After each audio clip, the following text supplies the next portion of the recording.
স্বাগত সবাইকে। আপনারা দেখছেন বাংলা ভয়েস। সবাইকে আহ্বান জানাই, বাংলাদেশটাকে রক্ষা করুন। আমি আছি সবার সাথে। আমার তো হারাবার কিছু নাই। সেই ঘর বাড়ি যা সব লুটপাট হয়ে গেছে। এমনকি সুদা সদন অজয় সাহেবার তাও আগুনে পোড়ানো। 32 নম্বর একমাত্র স্মৃতি নিয়ে বেঁচেছিলাম, সেটাও আগুন দিল। তারপর আবার বুলডোজার দিয়ে ভাঙলো, সেটুকুও কেড়ে নিল। মুক্তিযুদ্ধের সব চেতনা ধ্বংস। থাকলো কি বাংলাদেশের মানুষের বিজয়ের ইতিহাস বিকৃত, পরাজিতদের পদলেহন করে যাচ্ছে। এই অপমানজনক অবস্থা থেকে দেশ ও জাতিকে রক্ষা করতে হবে। আওয়ামী লীগ তো নিষিদ্ধ করে দিয়েছে, আমাদের নিবন্ধন বাতিল।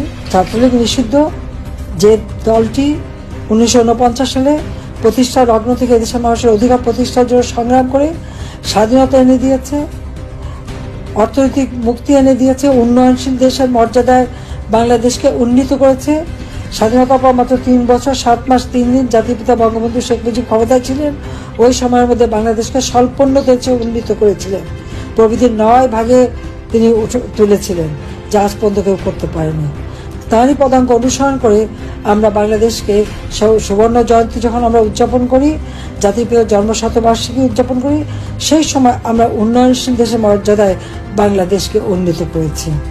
আর যে বাংলাদেশ বিশ্বব্যাপী ছিল উন্নয়নের রোল মডেল, আজকে সেই বাংলাদেশ জঙ্গি সন্ত্রাসীদের দেশ। প্রতিদিন লাশ আর লাশ। ভিডিওটি পুরো দেখার জন্য আপনাকে ধন্যবাদ। চ্যানেলটি সাবস্ক্রাইব ও লাইক, কমেন্টস, শেয়ার করে পাশে থাকুন।